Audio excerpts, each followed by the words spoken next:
Hello दोस्तों, Ashok IAS में आपका स्वागत है। दोस्तों, हम लोग जो है 12 सितंबर तक न्यूज़ देख चुके थे और आज हम लोग जो है 13 सितंबर की न्यूज़ देखने वाले हैं। तो चलिए शुरू करते हैं। बहुत सारी बातें हम लोग पहले भी करते रहे कि हमें क्या पढ़ना चाहिए, क्या नहीं पढ़ना चाहिए, और मैं आपको पहले भी बता चुका हूँ कि ये सीरीज पूर्णतः हिंदी माध्यम के लिए समर्पित है, क्योंकि हिंदी माध्यम को द हिंदू पेपर के जो न्यूज़ आर्टिकल्स होते हैं वो कहीं ना कहीं ग्रामीण क्षेत्र में नहीं पहुंच पाते हैं, या उनके पास, चूंकि द हिंदू पेपर आप देखोगे ग्रामीण क्षेत्र में ये प्रॉपर नहीं होते हैं या नहीं पहुंच पाते हैं। तो इन सभी कमियों को पूरा करने के लिए मैंने ये सीरीज शुरू करी है कि ग्रामीण क्षेत्र के जो एस्पिरेंट्स हैं उनको ये सुविधा मिल सके कि वो अपनी न्यूज़ यहाँ से कवर कर सकते हैं। हालांकि स्थानीय पेपर आप पढ़ते रहिए, जो भी आपके यहाँ स्थानीय न्यूज़ आता है तो उसको कम से कम एक बार देख लीजिए, ताकि आपको राष्ट्रीय और अंतर्राष्ट्रीय स्तर की जो प्रमुख खबरें हैं, प्रमुख का मतलब जो अक्सर न्यूज़ में कवर की जाती है, तो वो कम से कम आपको पता रहना चाहिए। और आपको मैं भी ये बता देता हूँ कि अगर आप हिंदी बेल्ट में रहते हैं, हिंदी बेल्ट का मतलब अगर आप राजस्थान, उत्तर प्रदेश या फिर बिहार या एमपी इन क्षेत्रों में रहते हैं, तो आपको पता ही होगा कि बहुत सारे हिंदी अखबार में राजनीतिक मुद्दे बहुत आते हैं। जैसे अभी उपराष्ट्रपति का चुनाव बहुत ज़्यादा चर्चा में था। अगर आप इधर राइट साइड में लिख रहा हूँ उपराष्ट्रपति का चुनाव, तो आपको अपनी पॉलिटी से उपराष्ट्रपति चुनाव और चुनाव आयोग इन दोनों को अच्छे से कवर करना चाहिए था, ताकि आपका यूपीएससी में आप कैसे कवर करोगे। आप पीवाईक्यू उठाओ, जिनको पीवाईक्यू नहीं समझ में आता हो तो बता दीजिएगा। पीवाईक्यू ऐसे एनालिसिस हम लोग करा रहे हैं 2013 से लेकर के 2025 तक। जो क्वेश्चन की प्रकृति है, यानी पीवाईक्यू जहाँ जिस टॉपिक से पूछे जाते हैं वो सारे हम लोग कवर करा रहे हैं एक टॉपिक करके। तो आप लोगों को पहले ही पता होगा कि सर जो है जो मेंस के आंसर राइटिंग कराते हैं उन्हीं के द्वारा सैटरडे और संडे को प्रीलिम्स से संबंधित चीज़ें लाई जाती हैं, क्योंकि अभी दिसंबर तक हमारा मेन फोकस होगा मेंस, दिसंबर 2025 तक। तो दिसंबर 2025 तक हम सैटरडे संडे क्या लाएंगे, केवल प्री। और प्री में हम लोग क्या ला रहे हैं, अभी एक पीवाईक्यू सीरीज ला रहे हैं जिसको हमने नाम दिया है पीवाईक्यू एक नज़र में। एक नज़र का मतलब वहाँ से आप समझ सकते हो कि क्या आपको पढ़ना है, कौन सा टॉपिक पढ़ना है। दूसरा ये कि उन क्वेश्चनों की प्रकृति क्या है, यानी प्रीवियस ईयर अगर आप पीवाईक्यू देखोगे तो प्रीवियस ईयर क्वेश्चन पेपर से आप उसकी प्रकृति समझ सकते हो। तो वो सीरीज आप फॉलो कीजिए, तो उससे आपको एक अनुभव हो जाएगा कि हमें कौन से टॉपिक कवर करने चाहिए। उसी अकॉर्डिंग आप जो है न्यूज़ में जो खबरें होती हैं उनको आप कवर कर सकते हो। ठीक है, तो आई थिंक आप लोग ये चीज़ें समझ गए होंगे, और मुझे बार बार बताने की चीज़ जरूर होती नहीं, लेकिन फिर भी मैं इन्फॉर्मेशन के रूप में आप लोगों को बता देता हूँ। तो चलिए आज हम लोग 13 सितंबर की न्यूज़ कवर करने वाले हैं, शुरू करते हैं। ठीक है, तो मैं थोड़ा पेन का कलर चेंज कर लेता हूँ ताकि आपको आसानी हो जाए समझाने में। चलिए देखिए, पहली न्यूज़ थी, मैंने नेपाल का मुद्दा 4 दिन से लगातार कवर किया है, तो इसमें कुछ भी अब छूटा नहीं है। यहाँ तक देखिए, मैंने आपको भारत नेपाल संबंध में भी सारी चीज़ें बता दी। भारत नेपाल संबंध में क्या क्या विदेशी, यानी भारत की विदेश नीति में क्या परिवर्तन किए जाने चाहिए, ये नेपाल के संदर्भ में जो प्रदर्शन हुआ है भारत को उससे क्या सीख लेनी चाहिए, वो सारे मुद्दे मैंने, यहाँ तक कि मैंने मैपिंग भी कवर कर दी है। तो ये सारी चीज़ें मैंने पीछे जितनी न्यूज़ हुई है 3-4 दिन में, जब से मुद्दा ये चल रहा है 3-4 दिन में मैंने पूरी न्यूज़ इसको कवर कर दी है। तो नेपाल का आई थिंक कुछ बचा नहीं है, बस एक प्राकृतिक चीज़ बची है। प्राकृतिक यानी हिमालय क्षेत्र में कौन कौन सी पहाड़ियाँ या कौन कौन से पर्वत हैं जो नेपाल में स्थित हैं, तो उसको हम लोग भूगोल की सीरीज में या किसी और सीरीज में कवर कर लेंगे। और हमारी एक एनसीईआरटी सीरीज चली रही है भूगोल की, तो वहाँ भी कवर किया जा सकता है इसको। ठीक है, तो इसके लिए आप निश्चिंत रहिए। प्राकृतिक भूगोल से संबंधित या भौतिक भूगोल से संबंधित जो भी इंपॉर्टेंट चीज़ होगी यूपीएससी की, वो सारी आपकी कवर करा दी जाएगी। तो नेपाल का मैंने मुद्दा सारा कुछ कवर कर दिया है, वो चाहे पॉलिटी से रिलेटेड हो या फिर विदेश नीति आईआर से रिलेटेड हो, या फिर भारत और नेपाल के पड़ोसी संबंध के संदर्भ में अगर कोई मुद्दा है तो वो भी मैंने कवर किया है। तो आप पीछे की न्यूज़ सुनोगे तो आपको समझ में आ जाएगा। तो अभी क्या हुआ है, नेपाल में नई प्रधानमंत्री बनी है। तो आपको पता ही होगा कि नेपाल की पहली महिला प्रधानमंत्री है। तो ये याद रखना, स्टेट पीसीएस के लिए मैंने ये लिख दिया था न्यूज़। हालांकि ये न्यूज़ मुझे कवर नहीं करनी चाहिए, क्योंकि यार आप ऑलरेडी इस चीज़ें सुनते ही हो, फिर भी मैंने इसलिए लिख दिया ताकि स्टेट पीसीएस में इस तरह के क्वेश्चन बनते हैं। तो ये पहली महिला भी है, और इससे पहले ये रही हैं क्या, ये मुख्य न्यायाधीश या कह सकते हो नेपाल की जो सुप्रीम कोर्ट है वहाँ की न्यायाधीश भी रही हैं। तो पहली महिला न्यायाधीश भी थी और पहली ये प्रधानमंत्री भी बनी है। ध्यान रखना, पहली प्रधानमंत्री महिला है। तो इनका नाम क्या है, सुशीला कार्की। तो नाम पीसीएस के दृष्टिकोण से मैंने लिख दिया है, तो ये याद रखना। और आई थिंक हमने नेपाल के सारे न्यूज़ कवर कर लिया, तो दूसरी न्यूज़ हम लोग शुरू करते हैं। अब इसमें कुछ बचा नहीं है नेपाल वाले मुद्दे में। मैंने जितने कवर न्यूज़ थी इससे संबंधित, वो चाहे मेंस के पर्सपेक्टिव से हो या फिर प्री के पर्सपेक्टिव से, तो वो मैंने सारी न्यूज़ यहाँ कवर कर दी है। पीछे जितनी न्यूज़ मैंने 10, 11 और 12 ये 3 दिन जितनी न्यूज़ आई थी मैंने सारी कवर कर दी है नेपाल से संबंधित। अभी हम लोग जो है केवल ये मुद्दा था तो मैंने इसको कवर कर लिया है। अगर आपको पढ़ना ही हो मतलब कि इसमें क्या और पढ़ा जा सकता है प्री के संबंध में, तो आप ये पढ़ सकते हो कि नेपाल का संविधान जो उसमें उनकी प्रक्रिया है उसकी तुलना मतलब भारत का संविधान की तुलना इस नेपाल के संविधान से कर सकते हो थोड़ी बहुत, क्योंकि हमारा जो जीएस पेपर सेकंड है, जीएस पेपर 2 है, उसमें जो 10 पॉइंट दिए हैं राज्य व्यवस्था से संबंधित, तो उसमें एक पॉइंट ये भी दिया गया है कि अपने भारतीय संविधान की तुलना विदेशी या कह सकते हो दूसरे देशों से भी करनी है। तो उस संबंध में अगर आप पढ़ना चाहो तो नेपाल के संविधान के संदर्भ में थोड़ा बहुत आप गूगल करके पढ़ सकते हो कि वहाँ क्या प्रावधान है प्रधानमंत्री बनने का, ठीक है। इसके अलावा राष्ट्रपति किस तरह वहाँ शपथ दिलाता है, तो ये सब चीज़ें पढ़ सकते हो आप पॉलिटी में, ठीक। तो ये चीज़ें मैंने आपको बता दी। अब चलते हैं न्यूज़ सेकंड में। तो आज न्यूज़ ज़्यादा थी नहीं, आज मैपिंग की न्यूज़ भी कुछ नहीं आई है, हालांकि मुझे कवर करनी चाहिए कुछ अंतर्राष्ट्रीय, लेकिन मैंने नहीं की है क्योंकि वो अपने यूपीएससी लेवल पे नहीं है। कुछ होगा अगर न्यूज़ में तो वो जरूर मैं कवर करूंगा मैपिंग में, ठीक। तो दूसरा है उपराष्ट्रपति सीपी राधाकृष्णन ने अपना पदभार संभाल लिया है, ठीक।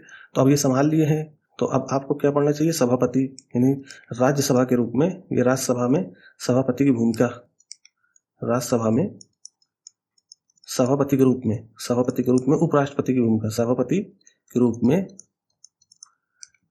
यहाँ पे रूप लिख सकते हैं, ठीक। रूप में राष्ट्रपति उपराष्ट्रपति की भूमिका क्या हो सकती है, ये मेंस के पर्सपेक्टिव से आप कवर कर सकते हो इसको। देखो मैं ये न्यूज़ इसलिए बता देता हूँ ताकि आप पॉलिटी की बुक अगर पढ़ रहे हो तो ये सब पॉइंट आपके मन में आने चाहिए कि हमें क्या फोकस करके पढ़ना है, क्या चीज़ें छोड़नी है, क्योंकि यहाँ यूपीएससी में ये भी इंपॉर्टेंट है कि आप सब चीज़ें नहीं पढ़ सकते। अगर सब पढ़ोगे तो फिर आप समान अध्ययन से बाहर चले जाओगे, क्योंकि हमारा जो सिलेबस वो डिफाइंड क्या करता है, समान अध्ययन यानी जनरल स्टडी है हमारा, समान अध्ययन, ठीक है। तो समान अध्ययन के पर्सपेक्टिव से आपको चीज़ें पढ़नी है, आपको विशेषज्ञ नहीं बनना है कि फिर हम उस पर पीएचडी करने लग जाएं, तो वो सब चीज़ें नहीं करनी है, ठीक है। तो आपके पास जनरल नॉलेज होनी चाहिए कि उपराष्ट्रपति का चुनाव कैसे होता है, फिर उसकी पूरी प्रक्रिया क्या है, वो सारी चीज़ें पढ़नी चाहिए, ठीक है। और मैंने हालांकि शुरुआत में भी बताया था उपराष्ट्रपति का क्या क्या चीज़ें, और इसकी न्यूज़ मैंने पहले भी कवर की है, इसलिए मैंने ये न्यूज़ ज़्यादा नहीं ली। इसमें एक न्यूज़ और थी कि महाराष्ट्र के लिए जो राज्यपाल का पद खाली हुआ है, क्योंकि जो उपराष्ट्रपति बने हैं सीपी राधाकृष्णन, वो उपराष्ट्रपति बनने से पहले क्या थे, गवर्नर थे कहाँ के, महाराष्ट्र के। तो महाराष्ट्र का पद अब गवर्नर का खाली हो गया, तो महाराष्ट्र का पद खाली हो तो उसको पूरा कौन करेंगे, अतिरिक्त यानी गुजरात के राज्यपाल को अतिरिक्त पदभार दिया गया है महाराष्ट्र का। तो आप ये कमेंट करके बताओ कि एक राज्यपाल कितने राज्यों का पदभार संभाल सकता है, 2 या 2 से अधिक, ये आपके यूपीएससी में पूछ सकता है। ऐसा कथन बना देगा कि एक राज्यपाल 3 राज्यों की राज्यपाल का पदभार संभाल सकता है। तो इस तरह से अगर आपके पास क्वेश्चन बन गया तो आप कंफ्यूज कर जाओगे कि कितने राज्यों का कर सकता है, क्योंकि मैंने देखा है कि बहुत सारे जो पढ़ने वाले बच्चे भी हैं वो भी इस क्वेश्चन को गलत कर सकते हैं, ठीक है। तो ये चीज़ें आप ध्यान रखो कि क्या हमें पढ़ना है, हमारा दायरा क्या होना चाहिए, कितने सीमा में हमें पढ़ना है। यूपीएससी में सीमा बहुत जरूरी है, अगर आपकी सीमा यहाँ तक है तो बस यहीं तक रहो, इसके आगे जाओगे तो फिर आपका ये कुछ पार्ट छूट जाएगा जो आपकी सीमा में आता है। आप विशेषज्ञ यानी पीएचडी थोड़ी ना करने जा रहे हो, ठीक है। तो ये चीज़ें ध्यान रखनी चाहिए कि हमारी सीमा क्या है, तो ये तभी आप कर पाओगे जब आप अपने एक्सपीरियंस, जो आपके आसपास में कोई यूपीएससी कर रहा हो जिसने 4, 5, 6 साल दिए हो यूपीएससी तैयारी में, तो वही बता पाएगा। उससे मतलब ये नहीं होता कि उसने कितनी बार पेपर दिया है, कितनी बार फेल किया है, उससे उसको कभी मत जज किया करो, ठीक, क्योंकि उसने एक्सपीरियंस लिया है। हालांकि बहुत सारे बच्चे जो है होते हैं कि यूपीएससी के नाम पे केवल बस यूपीएससी का टैग लगा लो, जिसने सीरियस तैयारी की होगी उसको नॉलेज होता है कि क्या पढ़ना है क्या छोड़ना है, ठीक है। तो ये सब चीज़ें पता होनी चाहिए। तो ये न्यूज़ आपकी मैंने कवर कर दी उपराष्ट्रपति और राज्यपाल के संदर्भ में, आप इसको पॉलिटी में कवर करो जा करके, ठीक है। और कोई चीज़ नहीं समझ में आती तो आप कमेंट भी कर सकते हो, तो उसको मैं जो है कमेंट में भी आंसर दे सकता हूँ या फिर अलग से कोई वीडियो बना करके भी आंसर दिया जा सकता है उसको, ठीक है। तो अगली न्यूज़ पे चलते हैं। एक जो है न्यूज़ 3 थी, पटाखों पर प्रतिबंध। अब आपको मैं 3-4 दिन से बता रहा हूँ कि जो हमारे सीजीआई साहब हैं यानी चीफ जस्टिस ऑफ इंडिया, ये थोड़ा एक्टिव फॉर्म में है। एक्टिव फॉर्म में कैसे कि ये जितने भी जनहित के मुद्दे उस पर ये थोड़ा सा दृढ़ संकल्प होकर के निर्णय लेते हैं। तो इन्होंने अभी एक बात कह दी फिर से, जैसे अब राज्यपाल का मुद्दा इन्होंने काफ़ी जो राज्य और केंद्र के संबंध में जो टकराहट थी राज्यपाल मुद्दे को लेकर के, इसलिए क्योंकि राज्यपाल कई सारे विधेयक जो राज्य के होते हैं वो जो है अपने पास अनिश्चित काल के लिए रख लेते हैं।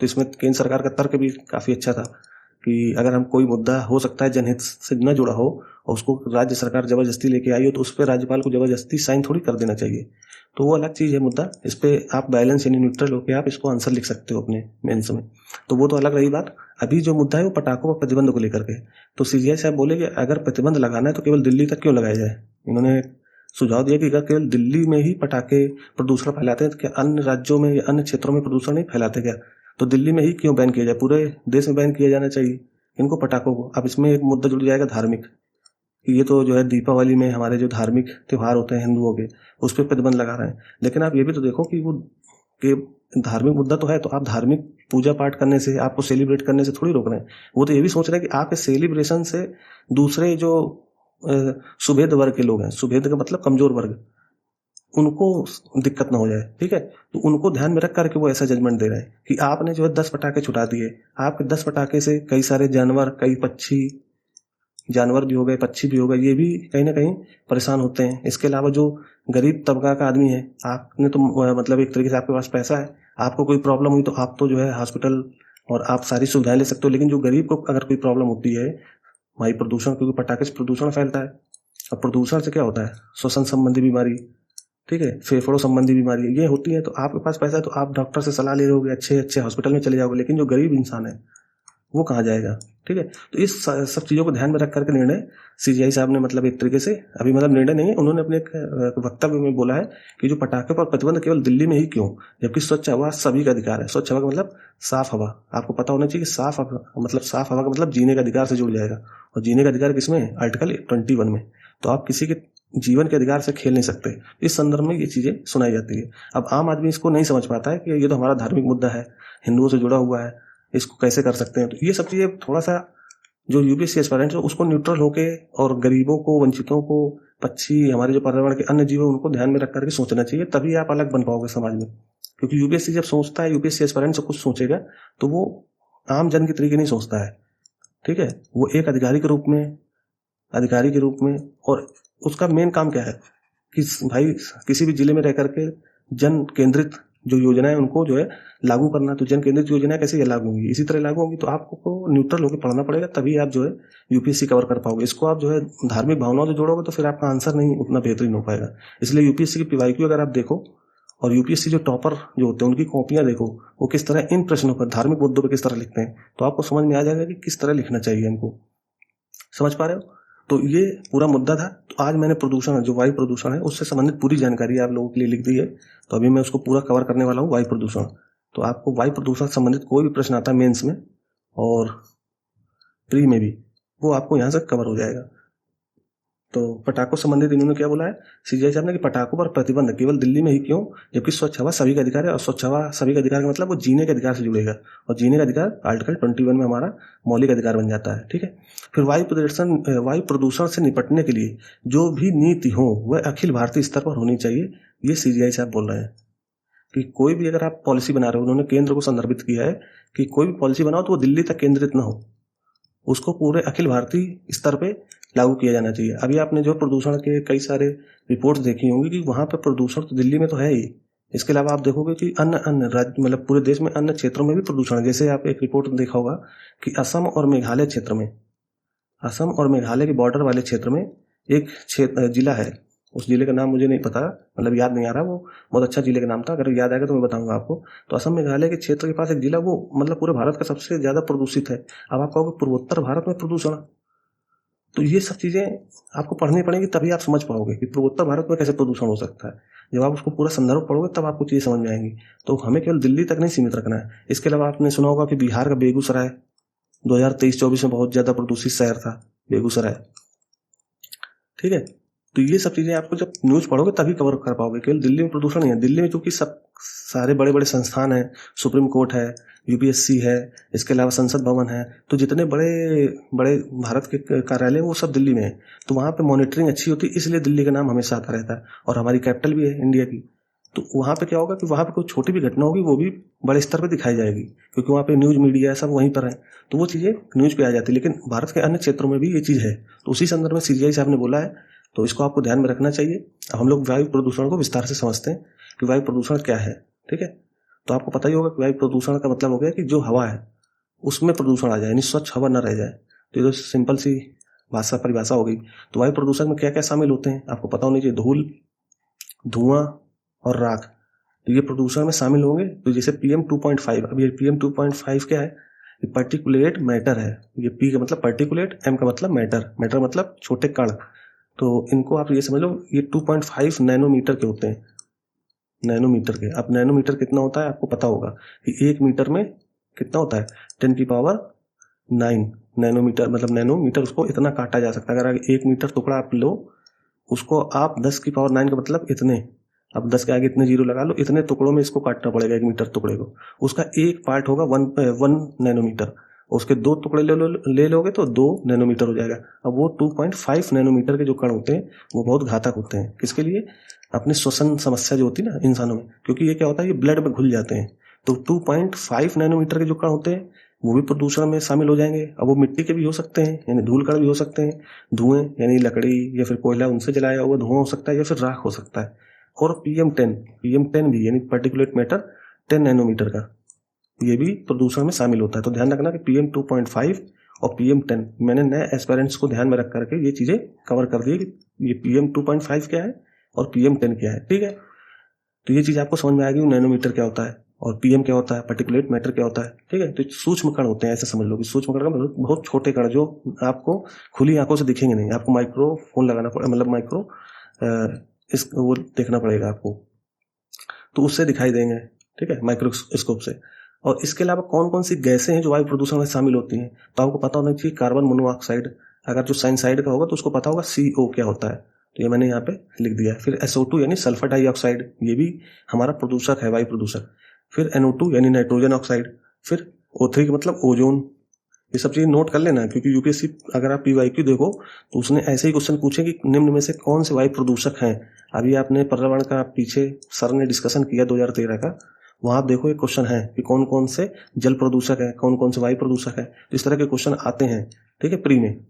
और फिर इसके बाद NH3 का मतलब अमोनिया हो गया, तो अमोनिया भी वायु प्रदूषक है। इसके अलावा ये PB का मतलब क्या है, लेड या सीसा, ये भी क्या है, वायु प्रदूषक है। अब आप कहोगे सर इसमें तो जो है CO2 है ही नहीं, यानी कार्बन डाइऑक्साइड।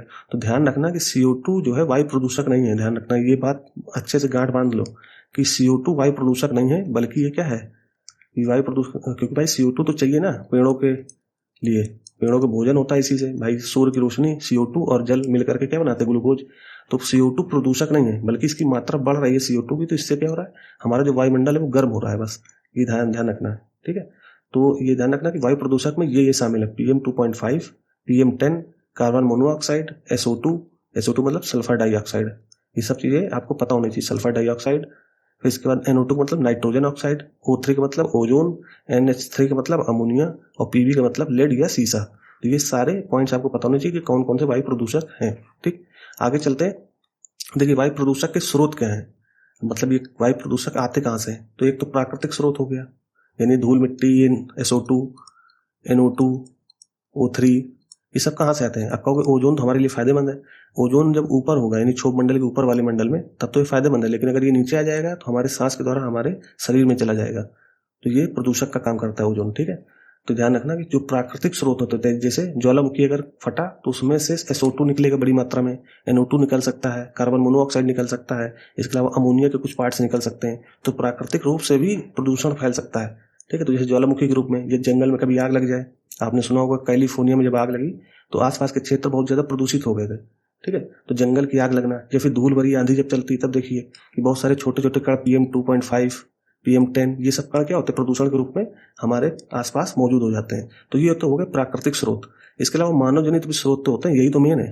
प्राकृतिक स्रोत तो कभी कभी आते हैं, लेकिन मानव जनित क्या है, रेगुलर आ रहे हैं, मतलब इनके द्वारा डेली या रेगुलर जो है ये सब प्रदूषक फैलाए जा रहे हैं। कैसे फैलाए जा रहे हैं, एक तो औद्योगिक, कि हमारे जो औद्योगिक क्षेत्र है वहाँ पे जब निर्माण कार्य होता है तो उसमें बहुत सारे ऐसे ईंधन की जरूरत पड़ती है, उनसे ये सारे पार्ट्स निकलते हैं, PM2.5 से लेकर के सारे पार्ट्स। फिर घरेलू कार्यों में, जैसे घरेलू कार्यों में कैसे कि कोई महिला या घरेलू कार्य में लकड़ी जलाना, कोयला जलाना, इससे भी तो प्रदूषण हो सकता है। तो इसी के लिए तो जो है सबसे पहले, जब आप देखे होगे 2014 में एनडीए की सरकार आएगी तो सबसे पहले उज्ज्वला योजना शुरू की गई। किस लिए शुरू की गई थी, ताकि जो गरीब महिलाएं उनको हम फ्री सिलेंडर दें, और वो जो वायु प्रदूषण से संबंधित जो धुएं को अपने साथ ले जाती थी सांस में, उससे बहुत सारी बीमारियां फैलती थी, श्वसन संबंधी, अस्थमा, ये सारी बीमारियां फैलती थी। तो भारत सरकार ने एक पॉलिसी बनाई जिसके तहत बहुत सारे ग्रामीणों को सिलेंडर दे करके ऐसी बीमारियों से बचाया गया है। ठीक है, तो ये अच्छा काम है घरेलू महिलाओं को सिलेंडर देना। तो यहाँ से भी प्रदूषण निकलता है। फिर कृषि क्षेत्र से कैसे निकलेगा, आपने देखा होगा कई बार पंजाब वाले क्षेत्र में या पश्चिमी यूपी में पराली जला दिया जाता है, इससे बहुत ज़्यादा प्रदूषण फैलता है। फिर परिवहन, आप जान ही रहे होगे कि हमारे भारत में परिवहन की संख्या बढ़ती जा रही है, तो इससे भी तो प्रदूषण फैलता है। फिर निर्माण कार्य कैसे, कहीं भवन बन रहा है तो वहाँ PM2.5 का PM10 का सांद्रता बढ़ जाती है। ठीक है, तो ऐसी जगह जो है मानव जनित ही तो होती है। तो ये हो गई मानव जनित स्रोत जो वायु प्रदूषण को फैलाने का काम करते हैं। अब देखते हैं वायु प्रदूषण का प्रभाव क्या होता है। आप समझते हैं मानव प्रदूषण का प्रभाव। यूपीएससी ऐसे पूछेगा कि वायु प्रदूषण के पीछे कारण क्या है, इसके प्रभाव क्या होते हैं और इसके परिणाम क्या होते हैं। प्रभाव या परिणाम एक ही बात हो गई। और इसको कैसे कम किया जा सकता है, नीतिगत उपाय बताइए, भारत सरकार की कुछ उपाय बताइए। तो मेंस में इस तरह के क्वेश्चन आए हैं और आगे भी आएंगे, इसलिए मैंने पूरा संदर्भ लिया है प्रदूषण का। थी तो छोटी न्यूज, लेकिन मैंने ये पूरा कवर किया इसको, ताकि आप पर्यावरण वाली न्यूज में इसको अलग से पढ़ने की जरूरत न पड़े। ठीक है, तो वायु प्रदूषण का प्रभाव क्या होता है, मानव स्वास्थ्य पर क्या प्रभाव पड़ेगा। एक तो आपने बीमारी सुनी होगी जो हृदय संबंधित बीमारी होती है, श्वसन संबंधित, COPD यानी क्रॉनिक ऑब्स्ट्रक्टिव पल्मोनरी डिसीज। ठीक है, तो ये नाम याद रखना, COPD। फिर हृदय रोग, अगर धूल मिट्टी या कोई प्रदूषण जाएगा तो हृदय को भी नुकसान पहुंचता है। फिर श्वसन संबंधी रोग हो जाते हैं। फिर कैंसर, कैंसर कौन सा, फेफड़ों का। मैंने बताया ना कि PM2.5 अगर गया तो ये तो एक तो फेफड़ों का कैंसर भी बनता है और ब्लड में जाएगा तो ब्लड कैंसर भी बनता है। ठीक है, तो ये ध्यान रखना कि इनसे कैंसर जैसी बीमारियां भी फैलती हैं। फिर श्वसन रोग, श्वसन रोग कैसे होगा, ज़्यादा धूल मिट्टी आपके नोज के थ्रू अंदर गई तो फिर श्वसन संबंधी अस्थमा जैसे हो जाता है। कई लोगों को ना होता है ना कि धूल मिट्टी से उनको एलर्जी होती है, तो अस्थमा जैसी समस्या हो जाती है। तो ये सब चीज़ें क्या है, वायु प्रदूषण का प्रभाव तो है। तो आप ये समझो कि, और ये सबसे ज़्यादा प्रभाव किन में देखा जाता है, जो छोटे बच्चे होते हैं। आप देखो उन बच्चों को जल्दी जल्दी जो है जुकाम या कुछ जो है छोटी छोटी जो खांसी या और भी कई सारी छोटी छोटी दिक्कतें होती हैं धूल मिट्टी से। ठीक है, तो ऐसी चीज़ें वायु प्रदूषण को क्या कर रही हैं, फैलाती हैं और फिर स्वास्थ्य संबंधी चुनौतियां पेश करती हैं। फिर इसमें भारत सरकार कई सारा पैसा खर्चा करती है, फिर भारत सरकार का पैसा भी इसमें जाता है। एक तरफ हम वायु मतलब एक तरफ विकास काम कर रहे हैं, दूसरी तरफ क्या कर रहे हैं, वायु प्रदूषण भी फैला रहे हैं। समझ पा रहे हो। तो ये सब चीज़ें समझना पड़ेगा आपको। फिर पर्यावरण, हमने भी मानव स्वास्थ्य पर देख लिया कि वायु प्रदूषण का क्या प्रभाव होता है मानव स्वास्थ्य पर। ठीक है, अब पर्यावरण पर क्या प्रभाव होगा वो भी मैंने लिख दिया है। एक तो होगा अम्लीय वर्षा। आपको पता होगा कि SO2 जब जल के साथ मिलता है H2O के साथ तो एक सल्फ्यूरिक एसिड बना लेता है, ये भी आपको पता होना चाहिए। इसके अलावा NO2 या NH3 यानी अमोनिया जल के साथ मिलेगा तो एक अलग एसिड बना लेता है। फिर इसी तरह जो अन्य NO2 है वो भी जल के साथ मिलेगा तो वो भी कहीं ना कहीं रिएक्शन करके दूसरा अम्ल बना लेता है। जब वर्षा होती है यानी बारिश होती है तो इनके साथ यही प्रदूषण अपने साथ घुल करके अम्लीय वर्षा कर देते हैं। तो आपने देखा होगा कई बार न्यूज में कि ताजमहल के आसपास औद्योगिक कार्य बंद किए जा रहे हैं। ताजमहल के आसपास क्यों, क्योंकि ताजमहल हमारा विश्व धरोहर स्थल है, ये भी पता होना चाहिए आपका, 7 अजूबों में भी शामिल है। तो अगर उसकी जो सफेदी है यानी वाइटनेस है वो इन्हीं प्रदूषण की वजह से यानी अम्लीय वर्षा की वजह से बेकार हो रही थी। तो फिर सुप्रीम कोर्ट ने 2013-14 में एक निर्णय दिया था कि यहाँ आगरा के आसपास जितने औद्योगिक कार्य हैं वो सारे बंद किए जाएंगे। समझ पा रहे हो।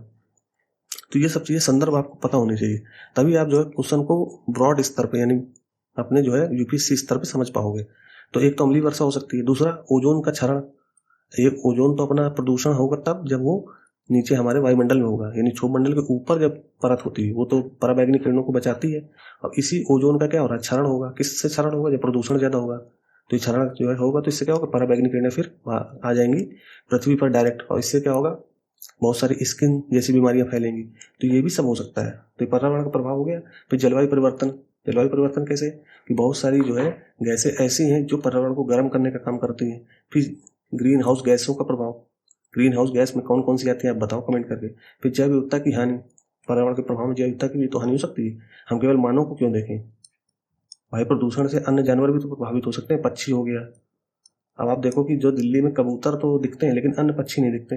जैसे मान लो अगर आप जो है अन्य, जैसे आप पश्चिमी घाट वाले एरिया में जाओ, यानी महाराष्ट्र और केरल वाले क्षेत्र में, कर्नाटक वाले क्षेत्र में, यानी हमारा भारत का जब ये हिस्सा देखोगे तो यहाँ पे आप देखो इस जगह, और इधर पूर्व उत्तर भारत में यहाँ आप देखोगे अगर कभी जाओ तो यहाँ बहुत सारे अलग अलग तरीके के पक्षी, अलग अलग तरीके जो है जानवर दिखेंगे। तो ये जैव विविधता की बहुत बड़ी प्रचुरता यहाँ पाई जाती है। लेकिन आप दिल्ली वाले क्षेत्र में देखो, पश्चिमी यूपी में देखो, या पटना बिहार वाले क्षेत्र में देखो, यहाँ आप जंगल में देखोगे तो पक्षी भी आपको नहीं सही से दिखते हैं। तो ये कहीं ना कहीं क्या है, हमारे जैव विविधता की हानि तो है। तो ये पर्यावरण पर प्रभाव हो गया। फिर आर्थिक प्रभाव क्या होता है, यानी हमारी जो वायु प्रदूषण से हमारा आर्थिक नुकसान या आर्थिक रूप से क्या प्रभाव पड़ सकता है वो भी लिखा है मैंने। कृषि में कमी आएगी। कमी कैसे आएगी, क्योंकि उनका पैटर्न चेंज हो जाएगा। अब चेंज कैसे होगा, मान लीजिए कोई वायु प्रदूषण है, वो जब धीरे धीरे जलवायु परिवर्तन के रूप में शामिल हो जाएगा, उसका घटक के रूप में शामिल होगा, तो कहीं ना कहीं हमारी जो कृषि का पैटर्न है, आप देखो कि जलवायु परिवर्तन की वजह से मानसून हमारा कहीं ना कहीं, आप पूरे पंजाब में जम्मू कश्मीर में बाढ़ क्यों आ रही है? ये कहीं ना कहीं जलवायु परिवर्तन का प्रभाव तो है कि पंजाब जैसे क्षेत्र में जल्दी बाढ़ आनी नहीं चाहिए, जम्मू कश्मीर में बाढ़ जल्दी आती नहीं है, लेकिन इस बार आप देखो हर जगह जो है ऐसी कहानियां हैं। उत्तराखंड में लैंडस्लाइड, भूस्खलन, ठीक है, मृदा अपरदन, ये सारी घटनाएं आपको देखने को मिलेंगी जो इस साल मानसून आया। तो मानसून के पैटर्न में अगर परिवर्तन आएगा तो क्या होगा? फसल के पैटर्न में भी परिवर्तन आएगा। बाढ़ जैसी घटनाएं होंगी तो फसल बर्बाद होंगी। तो ये सब कहीं ना कहीं वायु प्रदूषण से जुड़ी है आपस में। तो इस तरह की आप न्यूज जो है कवर करोगे तब आपका यूपीएससी निकलेगा। तो आर्थिक प्रभाव क्या होगा? कृषि में कमी आएगी, पैटर्न का बदलना, स्वास्थ्य पर अतिरिक्त खर्च। भाई मैंने ऊपर बताया भी था कि स्वास्थ्य संबंधी अगर जो है चीजें आएंगी तो भारत सरकार को खर्च भी करना पड़ेगा स्वास्थ्य संबंधी योजनाओं पे। फिर पर्यटन, आप देखते हुए अगर दिल्ली में प्रदूषण है तो बहुत सारे पश्चिम देश के पर्यटक, पश्चिम देश जैसे अमेरिका, यूरोप, यहाँ के पर्यटक भारत आना नहीं पसंद करते। या भारत में कहीं पे भी समस्या होगी, आप देखो अभी अक्टूबर के बाद से पूरे भारत में वायु प्रदूषण का बोलबाला शुरू हो जाएगा, खास करके राजधानी क्षेत्र में। तो वायु प्रदूषण फिर जनवरी तक बना रहता है। तो इसके पीछे क्या कारण है? एक तो कहीं ना कहीं हमारी पॉलिसी फेल कर जा रही है, या फिर हमारा जो नागरिक केंद्रित जो है योजनाएं होती वो सफल नहीं हो पा रही हैं। तो इसमें सबसे बड़ी भूमिका एक तो नागरिक की है कि नागरिक को भी जागरूक होना बहुत जरूरी है। क्योंकि आम नागरिक क्या होता है, धार्मिक मामलों को लेकर के या अन्य कोई मामला कि भाई सरकार बार बार कहती है कि आप पब्लिक ट्रांसपोर्ट का यूज करो, तो हम लोग क्या करेंगे? अपना भाई रंगबाजी दिखाना हमको, तो भाई कार लेके जाएंगे, बुलेट लेके जाएंगे। तो ये कहने के प्रदूषण तो फैलाएगा ना। आपको जरूरत थी, आप चले जाते 10 कदम में, पैदल चले जा सकते थे, फिर आप बाइक उठा के चले जाओगे। तो ये सब चीजें कहीं ना कहीं प्रदूषण का भी कारण बनती है, ठीक है। फिर पर्यटन, फिर श्रम उत्पादकता में भी कमी आती है। अब मान लीजिए कोई लेबर, कोई मजदूर बीमार पड़ जाता है, किसके कारण? प्रदूषण के कारण। तो वो फिर क्या होगा? उसके श्रम में उत्पादकता में कमी आ जाएगी कि नहीं आएगी? तो ये सब कारण है, ठीक है। यानी उस वायु प्रदूषण का क्या क्या प्रभाव होगा वो सारी चीजें यहाँ पे लिख दी है मैंने। आगे चलते हैं। वायु प्रदूषण की स्थिति क्या है भारत में, आपको पढ़ना चाहिए। भारत में क्या स्थिति है, विश्व में क्या स्थिति है, फिर WHO ने क्या बताया है, ये सब पढ़ना पड़ेगा, ठीक है। तो ये आप अपने हिसाब से पढ़ लो कि भारत में, मैंने आपको सही कई सारे उदाहरण दिए कि भारत में कई जगह, दिल्ली से लेकर के आप पूर्वोत्तर क्षेत्र तक देखोगे कि हर जगह कहीं ना कहीं, और ये खासकर उत्तर भारत में स्थिति ज्यादा है। तो उत्तर भारत में वायु प्रदूषण कुछ ज्यादा ही दिखता है। आप दक्षिण भारत में या पश्चिमी भारत में नहीं देखोगे ये स्थिति। ये लद्दाख वाले क्षेत्र में कभी सुना है प्रदूषण हो गया? सबसे ज्यादा उत्तर भारत के ही क्षेत्र में दिखेगा जहाँ मैदानी इलाका है, ठीक है। तो इसके पीछे कारण क्या है, ये सब पढ़ना पड़ेगा। फिर विश्व में क्या स्थिति है, जो विकसित देश हैं, यानी अमेरिका हो गया, क्या वहां भी प्रदूषण होता है क्या? या यूरोप के कई सारे देश हो गए, वो भी हमसे अच्छी अच्छी इकोनॉमी है। जैसे अमेरिका हमसे बड़ी इकोनॉमी है, चाइना हमसे बड़ी इकोनॉमी है। एक समय चाइना में बहुत ज्यादा प्रदूषण हुआ करता था, लेकिन चाइना ने कुछ टेक्निकल चीजें अपनाकर उसको सही कर लिया है। बीजिंग जैसा शहर प्रदूषण से घिर जाता था, लेकिन उन्होंने कुछ अपनी तकनीकी अपनाई है, उससे उन्होंने प्रदूषण को बहुत हद तक कम किया है। तो भारत को ऐसी जो नीतियों से सीखना चाहिए और यहाँ पे भी उसी पॉलिसी को अप्लाई करना चाहिए। और मैंने आपको पहले भी बताया कि नागरिक जागरूकता बहुत जरूरी है। नागरिक यानी नागरिक को भी जन भागीदारी के द्वारा भी ये सॉल्व किया जा सकता है। यहाँ पे हमारे यहाँ धार्मिक मुद्दे ज्यादा प्रभावी हो जाते हैं, तो ऐसे मामले में फिर थोड़ा सा सोचना पड़ेगा, ठीक है। ये मतलब एक धर्म की बात नहीं है, सभी धर्मों को सोचना पड़ेगा, ठीक है। तो विश्व में क्या स्थिति है, भारत में क्या स्थिति है, ये वायु प्रदूषण के क्षेत्र में। और इसके लिए हम, आप लोग पता ही है कि बहुत सारे सम्मेलन भी होते हैं, किसके? UNFCCC के। UNFCCC मैंने आपको पहले भी बताया है क्या होता है। इसके लिए मैं अलग से एक वीडियो बना दूंगा ये क्या होता है। अभी होने वाला है नवंबर में, आप कमेंट करके बताओ कहाँ पे होने वाला है, ब्राजील के किस शहर में होगा। UNFCCC का COP30 होगा, तो वहाँ पे फिर यही सब चीजें चर्चा होती हैं। वायु प्रदूषण, जल प्रदूषण, जलवायु परिवर्तन, इन पर चर्चा होती है अच्छे से, ठीक है। तो ये चीज समझा करो। फिर इसके बाद इससे निपटने के उपाय क्या है, किससे निपटने के, वायु प्रदूषण से। तो भारत के अंदर क्या क्या उपाय हैं, क्योंकि भारतीय संदर्भ में ज्यादा यूपीएससी पूछ सकता है, तो आपको भारतीय संदर्भ में चीजें याद होनी चाहिए, ये पता होनी चाहिए। एक तो आपको पता होगा राष्ट्रीय स्वच्छ वायु कार्यक्रम, यानी कैप बोलते हैं इसको, NCAP। ये राष्ट्रीय स्वच्छ यानी नेशनल क्लीन एयर प्रोग्राम, ये जो है भारत सरकार के द्वारा 2019 में शुरू किया गया था पूरे भारत के लेवल पे, ठीक है। और इसका लक्ष्य क्या था, 2030 तक हम PM 2.5 को और PM 10 को, इसमें 30% की कमी करेंगे। मतलब अभी जितना है, मान लीजिए अभी मान लो 100 है, तो हम इसको करके ले आएंगे 70 PM 10 को। लेकिन अभी आप देखो 30 आने वाला है, यानी 5 साल में, अभी इस पर कोई ऐसा सुधार नहीं देखने को मिल रहा है। और यही चीज सुप्रीम कोर्ट ने अपने टिप्पणी में बोला भी है, ठीक है। फिर अभी एक और उपाय देखा होगा, BS6 मानक। देखते हो ना, जब बाइक खरीदो, कार खरीदो, तो BS6 मानक दिखता है। BS6 क्या है कि आज के समय के हिसाब से हमें चीजें अपनानी पड़ेंगी, ऐसी टेक्नोलॉजी अपनानी पड़ेगी जो वायु प्रदूषण कम करे, ठीक। इसके अलावा पर्यावरण संरक्षण अधिनियम 1986 का, ये भी कहीं ना कहीं हमारे वायु प्रदूषण को सॉल्व करने में अपना महा योगदान देता है। ठीक, इसके अलावा नवीकरणीय ऊर्जा को बढ़ावा देना, यानी सोलर पावर, पवन ऊर्जा, ठीक, ये सब चीज़ें, ये इन्हीं से जो है चीज़ें क्या होगा। अब नवीकरणीय ऊर्जा में क्या हो सकता है, परमाणु ऊर्जा भी तो हो सकती है। परमाणु ऊर्जा में भी कोई प्रदूषण नहीं होता, बस उसमें खतरा ये है कि कोई चीज़ लीक हो गई तो फिर रेडियो एक्टिव तत्व जो है पूरी सभ्यता को खत्म कर सकता है उस क्षेत्र की। इसका एक उदाहरण आप देखोगे तो जापान का बहुत अच्छा उदाहरण है कि वहाँ पे एक अभी 2016-17 में जहाँ जापान में परमाणु ऊर्जा बनती है, वहाँ भूकंप के कारण वो स्थिति ऐसी आ गई थी कि हो सकता था कि जो नागासाकी हिरोशिमा वहाँ पे बम गिराए गए थे परमाणु, उससे भी खतरनाक स्थिति हो सकती थी। तो ऐसे उदाहरण है हमारे पास जहाँ पे हम लिख सकते हैं।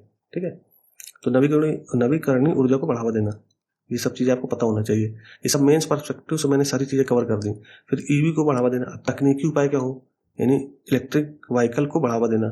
फेम योजना जो हमने बनाई थी भारत सरकार ने, इसका मतलब क्या है, फास्टर एडॉप्शन, मतलब तेजी से अडॉप्ट करो क्या और मैन्युफैक्चरिंग करो हाइब्रिड एंड इलेक्ट्रिक व्हीकल। तो फेम योजना में यही कहा गया था कि ज़्यादा से ज़्यादा आप ईवी यानी इलेक्ट्रिक व्हीकल बनाओ और हाइब्रिड का मतलब एक अच्छी तकनीक की चीज़ें बनाओ ताकि प्रदूषण कम फैले। किसमें, कार या इलेक्ट्रिक व्हीकल बनाने में या व्हीकल बनाने में। ठीक, तो ये सब चीज़ें भारत सरकार ने यूज की हैं तकनीकी उपाय के तहत। फिर इसके अलावा स्वच्छ ईंधन को बढ़ावा देना। स्वच्छ ईंधन में कैसे, सीएनजी या फिर अपने जो घर में एलपीजी यूज होती है, कई ग्रामीण महिलाएं जो चूल्हा या कोयला जलाती, लकड़ी जलाती, उससे भी तो प्रदूषण होता है, तो एलपीजी को देना, पीएनजी को बढ़ावा देना। ठीक है, पेट्रोलियम नेचुरल गैस को।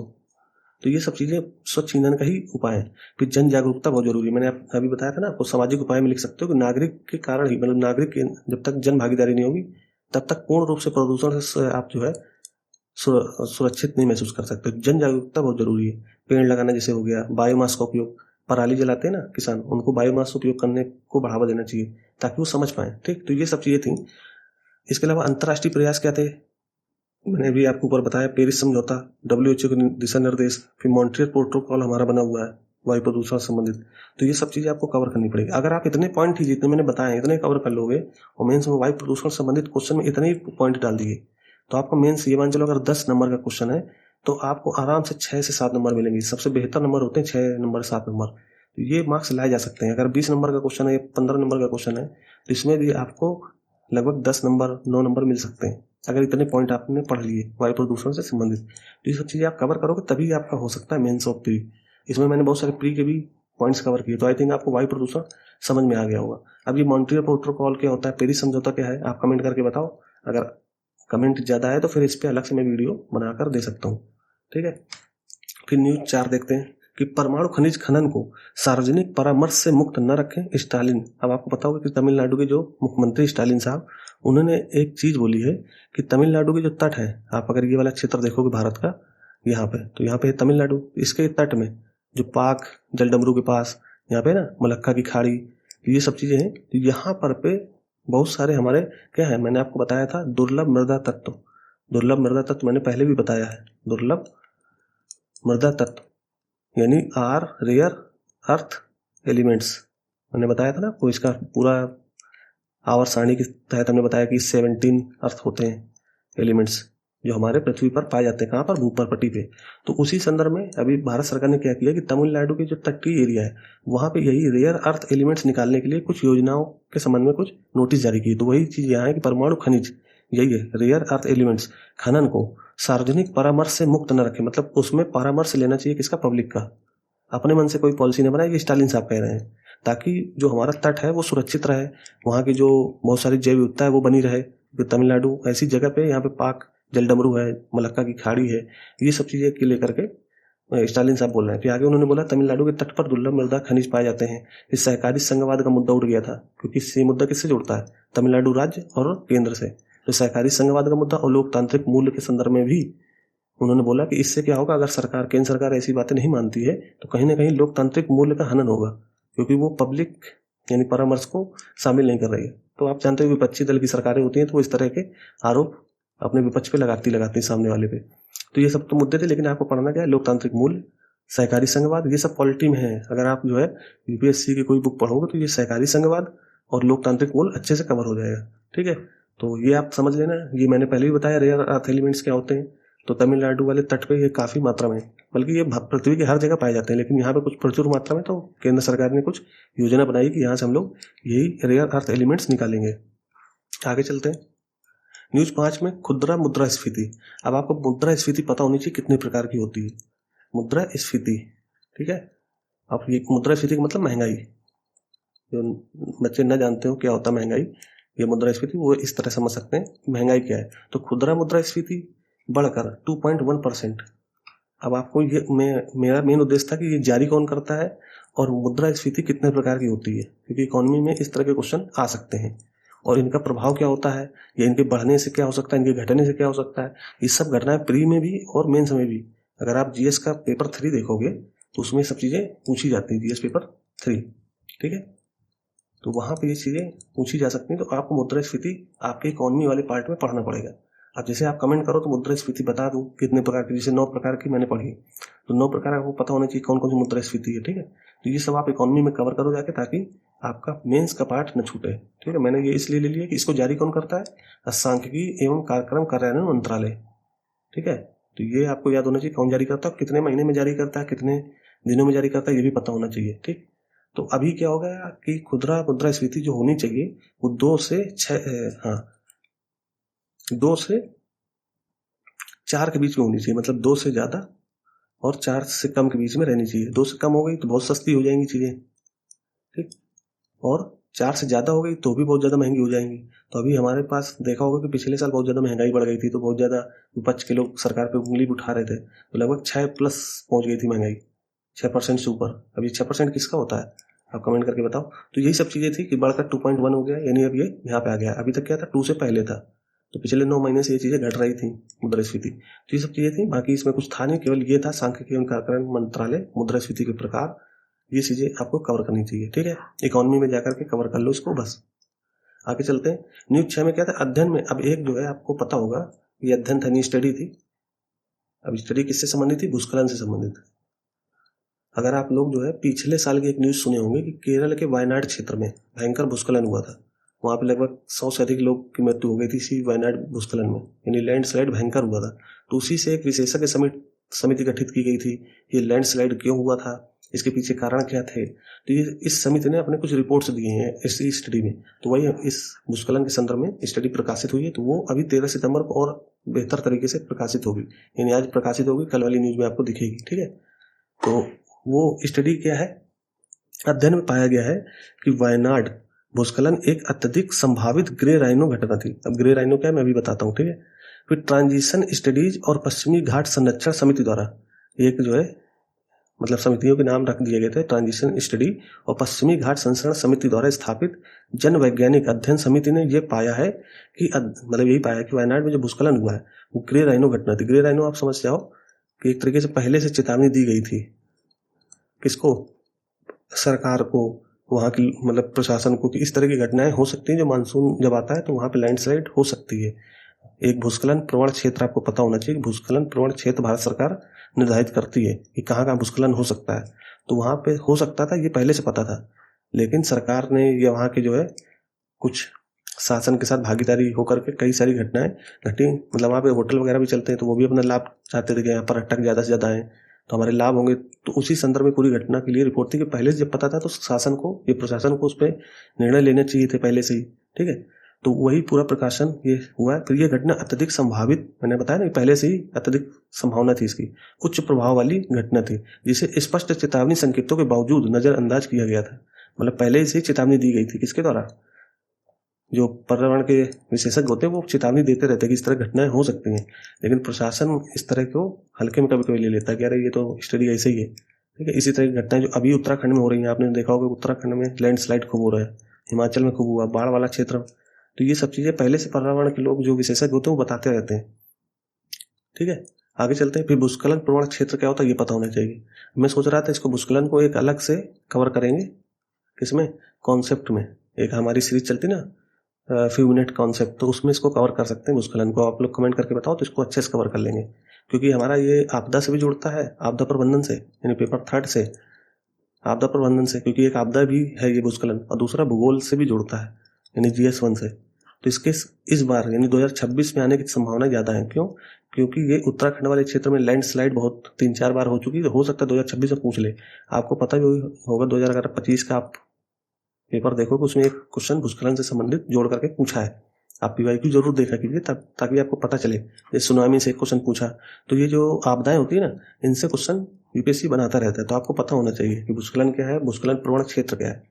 ठीक है, पूरे आप देखोगे यहाँ से भारत में कि कहाँ कहाँ भूस्खलन आ सकते हैं। तो आप ये भारत का चित्र है, अगर आप देखो यहाँ पे, यहाँ इस तरह से ये क्षेत्र, अब ज़्यादा अच्छा बनता नहीं इस पर। तो ये वाला क्षेत्र यानी पश्चिमी घाट वाला, ऊपर जम्मू कश्मीर वाला क्षेत्र, उत्तराखंड वाला हिमालयी क्षेत्र, और इधर पूर्वोत्तर राज्य जो है, अगर आप इधर से देखोगे यहाँ पे, तो पूर्वोत्तर राज्यों में भी भूस्खलन प्रवण क्षेत्र मौजूद है, यानी यहाँ भूस्खलन कभी भी आ सकता है। तो इस तरह की क्षेत्र निर्धारित कर दिए जाते हैं पहले से ही।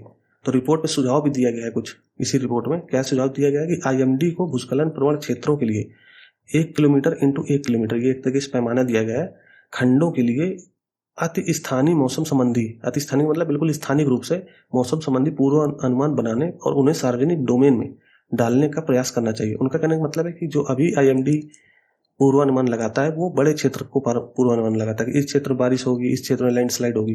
तो अब ये रिपोर्ट कह रही है कि आप छोटे क्षेत्र में, उसका क्षेत्र कितना बता दिया कि 1 किलोमीटर इंटू 1 किलोमीटर, यानी उसकी लंबाई चौड़ाई 1 किलोमीटर इंटू 1 किलोमीटर हो। तो उस संदर्भ में कहा कि इस क्षेत्र का भी पता होना चाहिए, IMD को पूर्वानुमान लगाने के लिए प्रयास करना चाहिए, ताकि जो हमारे पूर्व से कोई योजनाएं होनी है या जो योजनाओं संबंधी कार्य करना, तो हम इस पर अप्लाई कर सकें। तो IMD को भी इन्होंने सुझाव दिया है। ठीक है, फिर इन्होंने आगे बोला कि भारत विशिष्ट मौसम मॉडल विकसित किए जाने चाहिए। आपको पता ही होगा जो अभी निसार सैटेलाइट लॉन्च की गई है, वो इसी छोटी छोटी घटनाओं के लिए तो ही देखने के लिए लॉन्च की गई है। निसार का सैटेलाइट क्यों लॉन्च की गई, अभी हमारा वीडियो पड़ा है, आप देखो जाकर के। अभी निसार के बारे में हम लोगों ने पूरी अच्छे से डिटेल एनालिसिस करके चर्चा की, तो उसमें यही सब चीज़ें तो बताई गई कि भूस्खलन कहाँ हो सकता है, किन किन घटनाओं में हो सकता है। तो यही तो निसार में जो फोटो कैमरा लगाएगा, यही फोटो खींच करके बताएगा आपको। तो छोटी छोटी जानकारी भी हमारे पास उपलब्ध हो जाएगी। तो भारत विशिष्ट मौसम मॉडल विकसित किए जाने चाहिए जो भारतीय परिस्थितियों का अधिक सटीक रूप से अनुसरण कर सकें। तो इसके लिए आप उदाहरण डाल सकते हो कि भारत सरकार या इसरो ने नासा के साथ मिल करके क्या किया है, नासा के साथ मिल करके निसार सैटेलाइट लॉन्च किया। इसका मेन काम क्या है, यही छोटी पृथ्वी में होने वाली छोटी छोटी घटनाओं का आकलन करना, उनकी सटीक जानकारी देना, यही तो मेन उद्देश्य है। यही चीज़ यहाँ पे लिख सकते हो आप उदाहरण के रूप में। ठीक है, आगे चलते हैं। आगे दोस्तों न्यूज़ थी, और मैंने आपको बताया था कि जो हमारी पुरानी परंपरा है, जो जनजातियों के पास हमारे पांडुलिपियां हैं, उनके जो पारंपरिक कहानियां, उनका डिजिटलाइज रूप किया जा रहा है। तो उसी के संदर्भ में एक जो है नई दिल्ली में सम्मेलन हुआ था, जिसमें हमारे प्रधानमंत्री जी भी गए थे संबोधित करने। ठीक है, दिल्ली में, नई दिल्ली में पांडुलिपियों का अंतर्राष्ट्रीय सम्मेलन के दौरान PM ने, यानी प्रधानमंत्री जी ने डिजिटलीकरण पर जोर दिया है। तो डिजिटलीकरण किसका डिजिटलीकरण होगा, पांडुलिपियों का, जो हमारी पुरानी परंपरा की जो बौद्धिक, ये कह सकते हो बौद्धिक खजाना है हमारे पास पांडुलिपियों के रूप में, उसका हम डिजिटलाइज रूप करेंगे। तो उससे क्या होगा, जो कई सारे होता है ना कि विदेश के लोग आए, हमारी पुरानी परंपरा की किताबें या पांडुलिपियां पढ़ के उसमें से जो नॉलेज थी हमारी परंपरागत, उसको ले गए विदेश, और यहाँ वो हमारे पास का है, मतलब हमारा मूल है वो, लेकिन यहाँ पर उसको पेटेंट नहीं कराया गया था।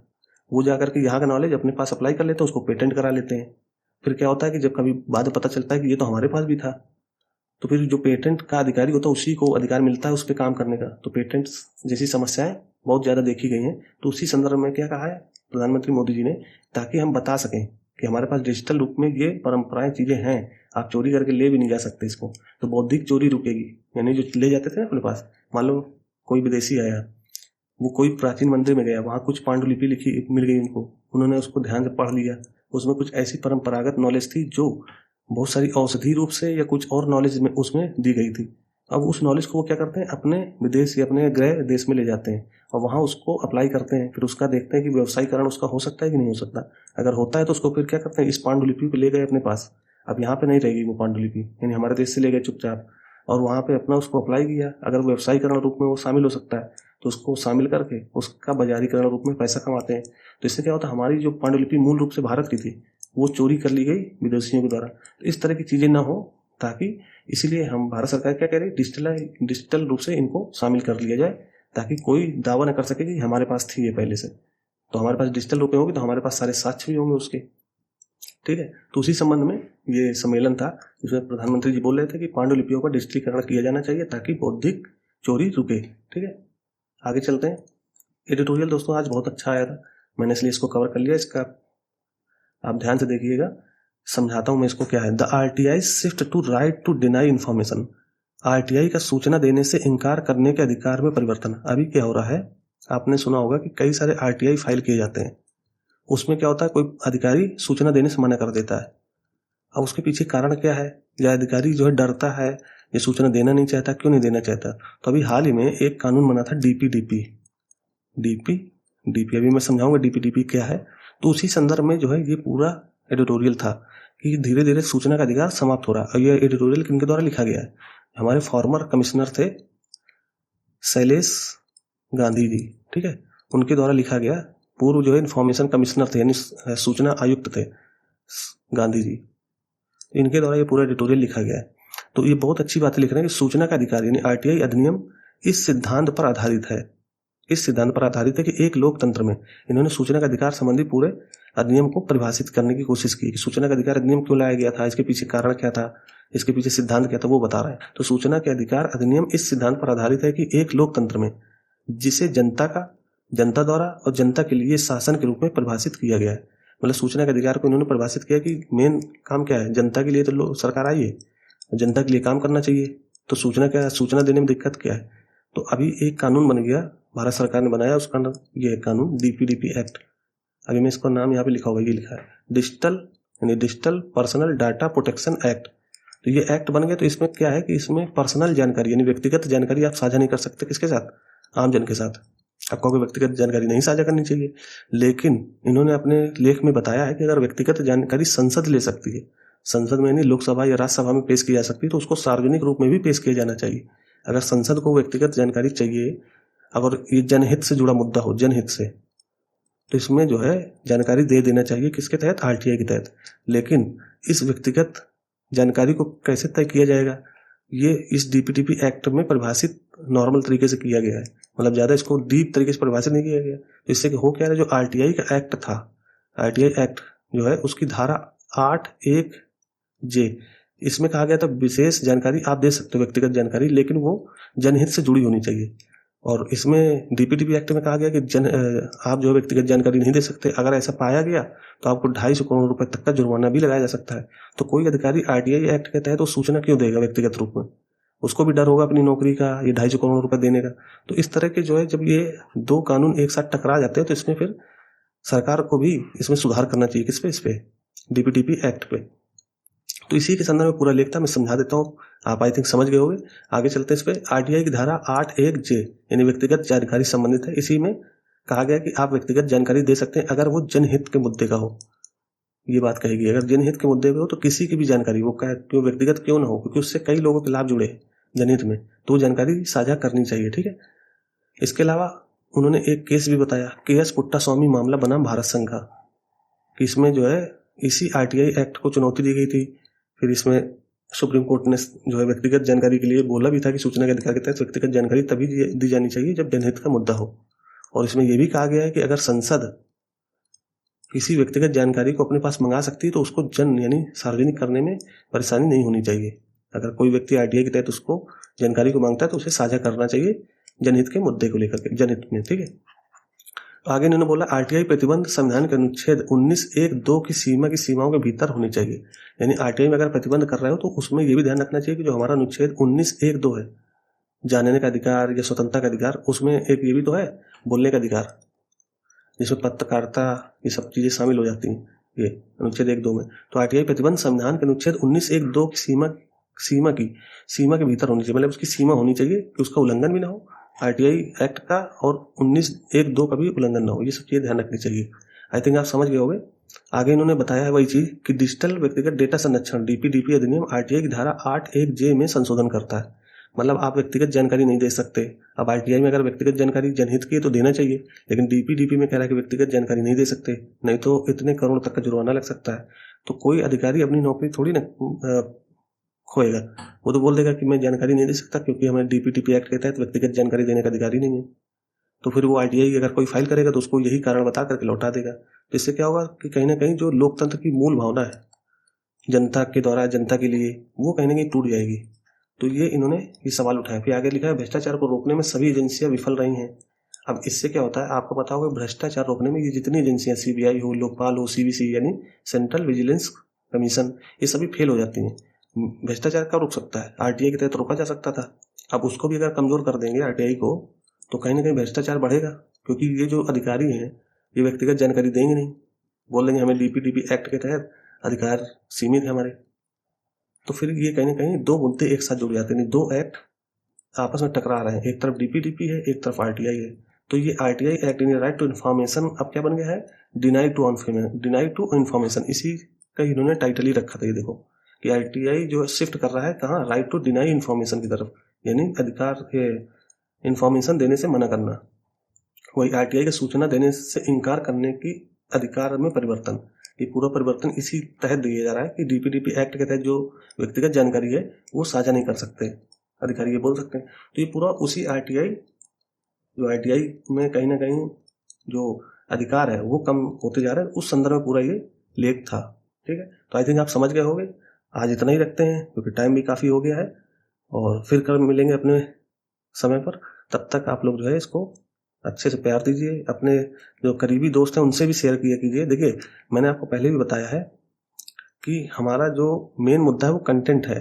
आप अगर पीपीटी या सुंदरता पे जाओगे तो फिर आप जो है कंटेंट को छोड़ना पड़ जाएगा। कंटेंट में कवर करने की कोशिश करता हूँ वो सारे मुद्दे जो यूपीएससी या स्टेट पीसीएस से रिलेटेड होते हैं। तो आपको यूपीएससी और स्टेट पीसीएस देना है तो आपको कंटेंट पे ध्यान रखना चाहिए, ना कि पीपीटी के ये ध्यान रखना चाहिए कितनी सुंदर पीपीटी बनी है या क्या है।